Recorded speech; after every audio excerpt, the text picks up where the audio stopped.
ఇక మొత్తం 3 సంవత్సరాలు ఇదే దీంతోటే పోతుంది. అయితే నేను ఈ సందర్భంగా ఈ ప్రభుత్వాన్ని కోరుతా ఉన్నాను, ఈ ఆన్గోయింగ్ వర్క్స్ ఏవైతే ఉన్నాయో మేము ప్రభుత్వంలో ఉన్నప్పుడు మంజూరు చేసినాయి, అవి పురోగతి మందగించింది.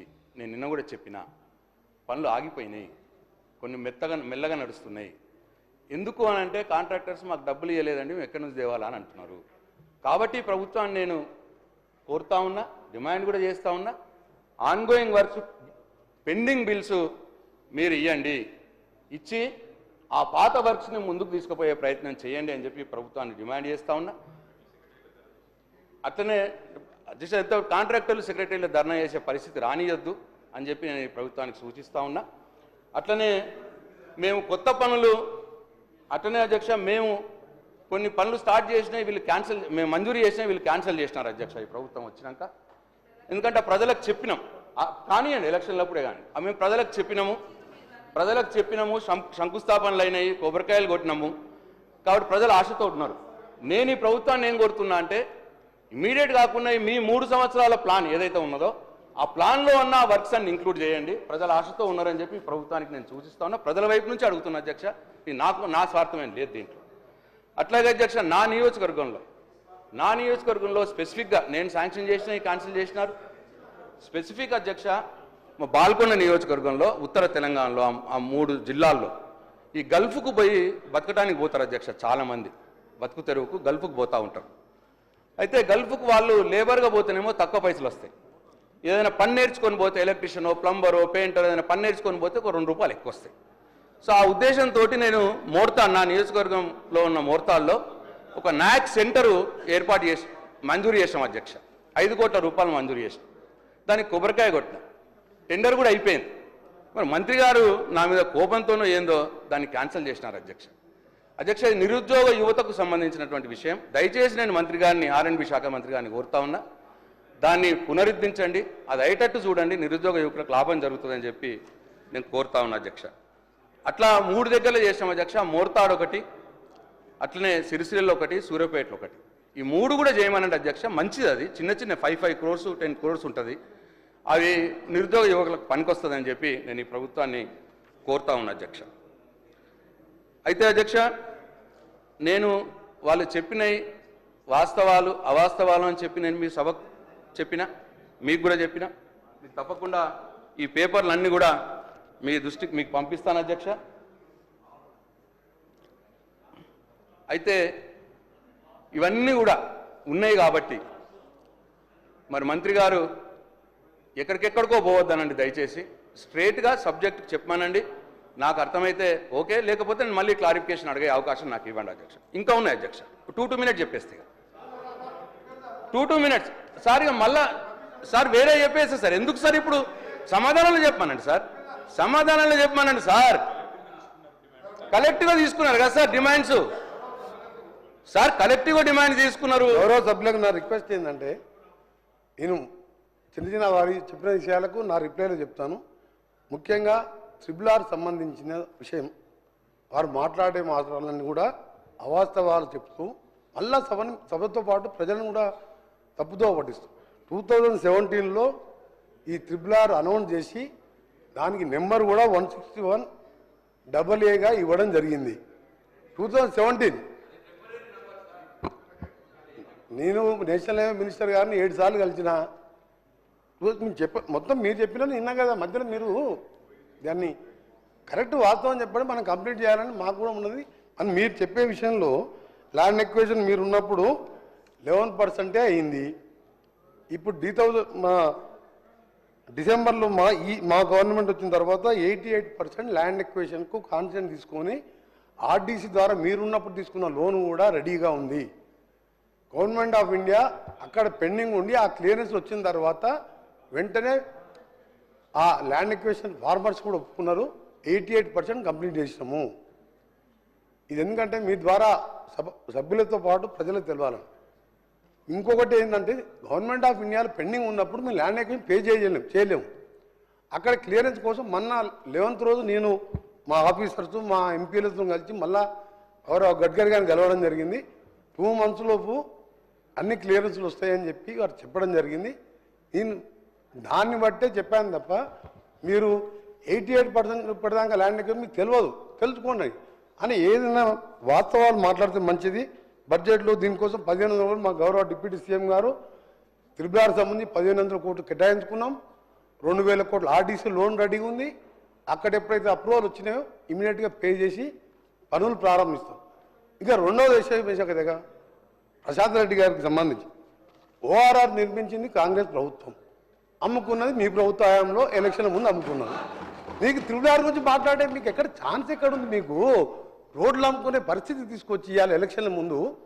మీరు త్రిబుల్ గురించి అన్నీ మాట్లాడితే రోడ్లు మీ వేసినామని మాట్లాడితే మీరు వేసిన రోడ్లకు 2014-18 మీరు వేసిన రోడ్లకు ఇప్పుడు పేమెంట్లు మా గౌరవ డిప్యూటీ సీఎం గారి దగ్గర రోజు మా దగ్గరకు వస్తే మేము పేమెంట్లు అప్పటికి ఇస్తున్నాం. మీరు అందుకనే ఎక్కువ దీని గురించి ఓఆర్ఆర్ అమ్ముకున్న వాళ్ళు త్రిబుల్ గురించి మాట్లాడితే ప్రజలు కూడా దీన్ని టాలరేట్ చేయలేరు. దయచేసి మీరు వాస్తవాలు మాట్లాడితే మంచిదని చెప్పి నా సలహా.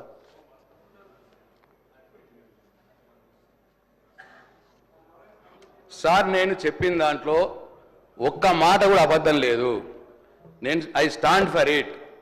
ఈ రోజు దానిక 1 ఎకరం భూసేకరణ జరగలేదు, 1 రూపాయి రైతులకు ఇవ్వలేదు అన్న మాట చెప్పినా దాని మీద నిలబడి ఉన్నా నేను. ఇంకో మాట ఇప్పటికి కూడా త్రిబుల్ రోడ్డుకు నేషనల్ హైవే నంబర్ రాలేదు, దాని మీద నిలబడి ఉన్నా నేను. వారు చెప్పింది నేషనల్ హైవే నంబర్ రాలేదు కాబట్టే ల్యాండ్ అక్విజిషన్ చేయలేరు, డబ్బులు ఇవ్వలేరు వాళ్ళకు. ల్యాండ్ అక్విజిషన్ రాలేదు కాబట్టి, నేషనల్ హైవే నంబర్ రాలేదు కాబట్టి ల్యాండ్ అక్విజిషన్ వాళ్ళు డబ్బులు ఇవ్వలేరు. దానికోసం ప్రయత్నం చేయండి. 15 నెలల నుంచి ఏం చేసిర్రు అని అడుగుతున్నా నేను. ఇకపోతే 3D నోటిఫికేషన్ అనేది ఉంటుంది. 3D నోటిఫికేషన్ మేము 80% చేసినాము. అంటే 3D నోటిఫికేషన్ అంటే రోడ్డు పోయే భూములు ప్రభుత్వ ఆధీనంలోకి తీసుకోవడము. అది మేము చేసినాం 80%. మీరు తర్వాత వేయాల్సింది అవార్డులు ఇవ్వాలి, అవార్డులు ఇచ్చి డబ్బులు ఇవ్వాలి. అవార్డులు మాత్రం ఇచ్చినారు మీరు ఈ 15 నెలల్లో. మీరు కొత్తగా ఏం చేయలేదు. మేము 3D నోటిఫికేషన్ ఇచ్చిన దానికి అవార్డు చేసినాం, అవార్డు చేసిర్రు కానీ పైసలు ఇవ్వలేదు. ఇదే నేను చెప్పిన దాన్ని నిలబడుతున్నాను నేను. రైట్. ఇకపోతే సార్ నేను అన్నీ చెప్పినా, నల్గొండలో వారి కాన్స్టిట్యున్సీలో పనులు చేసినామన్నా దానికి నిలబడుతున్నా నేను. కావాలంటే నల్గొండకు పోదాం, నల్గొండ ప్రజలు చూస్తూ ఉన్నారు దీన్ని. నల్గొండలో పోదాం, మేము చేసిన పనులు చూపిస్తా నేను. సార్ ఇట్లా మంచి సమాధానంలో చెప్పమన్నాము, మధ్యలో లేచినట్టు బుల్డోజ్ చేసేస్తే ఎట్లా సార్ ఇది? సార్ అట్లనే సార్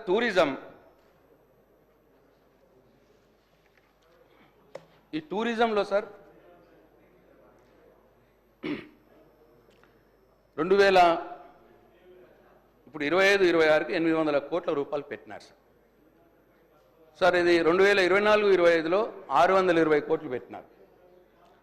నేను అడగదలుచుకున్నాను ఈ ప్రభుత్వాన్ని, మీరు పెట్టిన 620 కోట్లలో ఎన్ని రిలీజ్ చేసినారు, ఎన్ని ఖర్చు పెట్టినారు? ఇది వాస్తవ రూపంలో మీరు పెట్టిన డబ్బు రావట్లేదు, ఈ ఆచరణలో లేదు అని చెప్పి నేను ఈ ప్రభుత్వానికి చెప్తా ఉన్నా. అయితే టూరిజంకు చాలా స్కోప్ ఉన్న రాష్ట్రం మనది, ఎంత ఎక్కువ చేస్తే అంత మంచిది. నేను ఈ సందర్భంగా మరియు టూరిజం అనగానే మహబూబ్నగర్ జిల్లానే కనిపిస్తున్నది అధ్యక్ష. ఈ మధ్యకాలంలో వేరే జిల్లాని పట్టించుకుంటలేరు. నేను అట్లనే ఈ హోటల్స్ ఇది పద్దులనే మాట్లాడుతున్నామ్మా అధ్యక్ష. టూరిజం వాళ్ళది కూడా ములుగు కూడా చేసుకుంటున్నారు అధ్యక్ష టూరిజంలో. అట్లనే ఈ టూరిజంలో ఉన్న హోటల్స్ ప్రైవేటీకరణ చేస్తున్నాము అనే సమాచారం వచ్చింది. ఆ అడుగులు కూడా పడ్డాయట. అయితే ఇది మంచిది కాదు. ఇది టూరిజం గవర్నమెంట్ డిపార్ట్మెంట్ నుంచి నడిపిస్తే ఆదాయం పెంచుకునే అవకాశం ఉంటుంది, తద్వారా ఇంకా టూరిజంని ఎక్స్పాండ్ చేసుకోవచ్చు. అట్లా వదిలేసి ప్రైవేట్ వాళ్ళకు అప్పచెప్పడం మరి మంచిది కాదు. మరి దాని వెనకాల ఏం మతలబు ఉన్నది? ఎందుకు ప్రైవేట్ వాళ్ళకు అప్పచెప్తున్నారు? ఇది ప్రభుత్వం చెప్పాల్సిన అవసరం ఉన్నది. అట్లనే ప్రైవేట్ వాళ్ళకు అప్పచెప్తే దాంట్లో పనిచేస్తున్నటువంటి చాలామంది ఉద్యోగులు, అవుట్సోర్సింగ్ ఉద్యోగులు ఉంటారు. పాపం వాళ్ళ గతి ఏం కావాలి? ఇవన్నీ కూడా ప్రభుత్వం బాధ్యత తీసుకోవాలి. ప్రభుత్వానికి నష్టం జరగనీయకుండా ఉద్యోగులకు భద్రత కల్పిస్తూ చర్యలు తీసుకోవాలని చెప్పి ఈ ప్రభుత్వానికి నేను సూచిస్తా ఉన్నా. అట్లనే